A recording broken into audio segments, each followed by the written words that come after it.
Hi and welcome to the Studio Marco Primeau.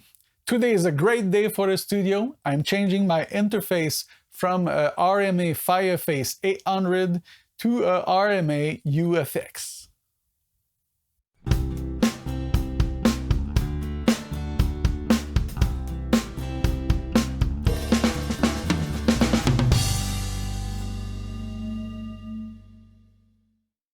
So my reason for changing my interface is solely to upgrade. The Fireface 800 is a very good one. I'm debating if I'm selling it or keeping it as a backup. Yes, it is that good, even if it was made in 2001. And of course, at the end of the video, you will hear some comparison. It's very close. The quality is very similar.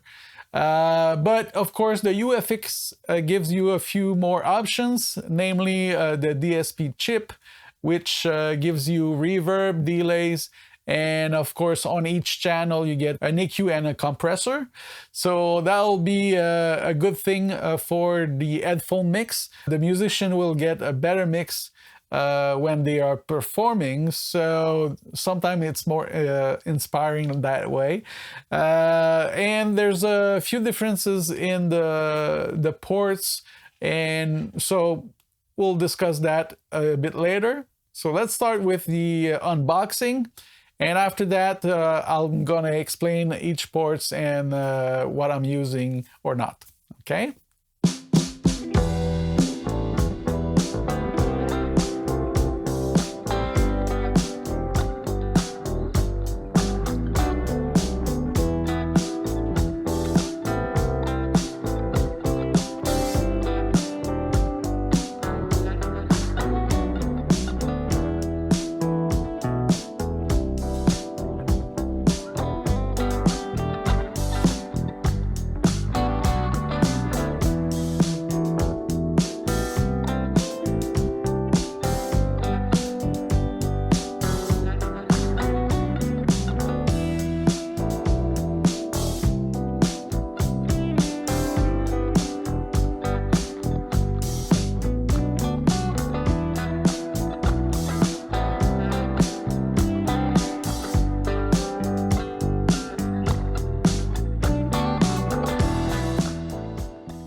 So I was very excited after the unboxing to make the setup and go ahead and make sure that everything works.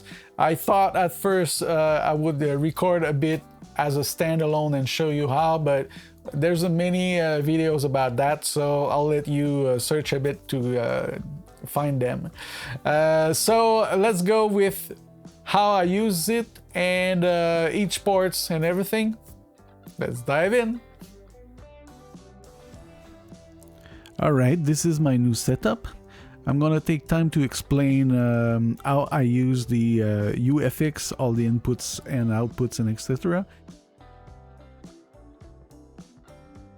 Of course, the first connection is to the AC. After that, you get MIDI in and out, which I use with an old Korg M1 as a controller. Then you get your USB and FireWire ports to plug to the computer. The USB is compatible with USB 3. You get a remote input, which I don't have because I have an external controller. After that, you have your input and output of world clock, which is used to synchronize digital units if you have more than two.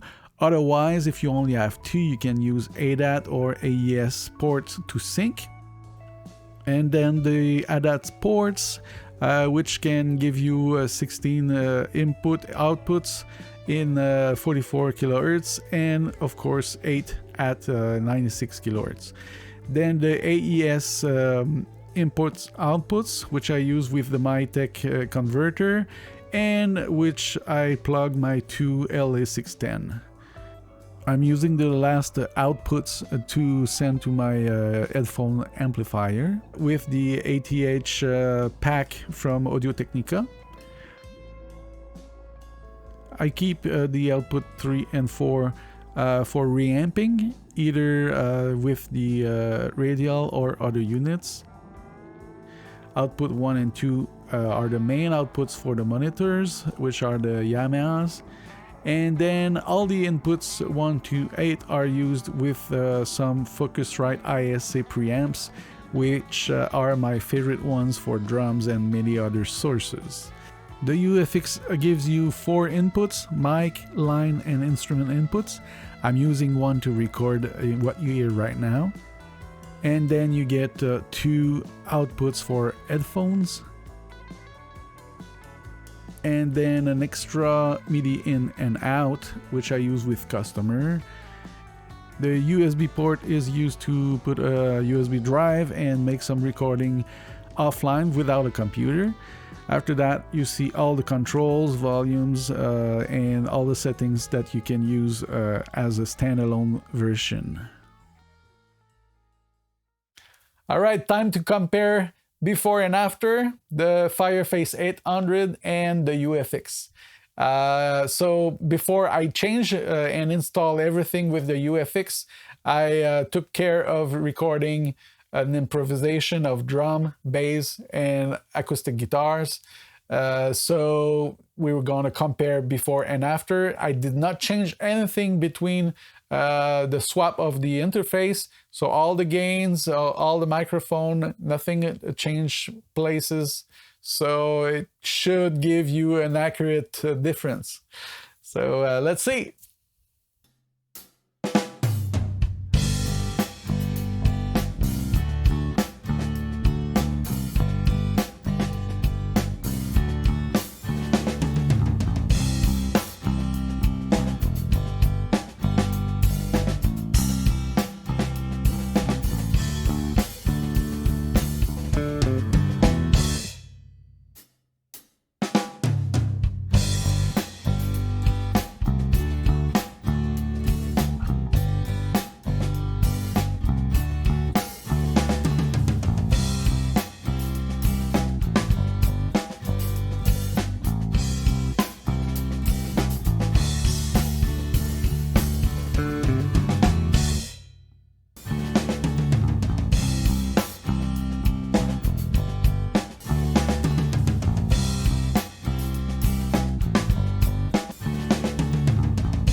So I don't know if you heard, I think there's a little bit more definition in the high frequencies above 10K. There's something a bit different, but the difference is very, very subtle.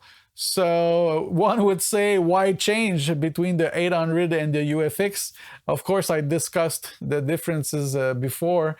I could have go on with the 800 and record well, but of course, for the sake of longevity, the 2001 interface, this one is brand new, so I'm expecting a longer life. There's nothing more sad than having a crash while recording a band. So, and of course the effects, the onboard effects are good to have. So let me know what you think in the comment. If you liked this video, please click on like, consider subscribing, hit the bell to get notifications, and share my videos. It's always a great help.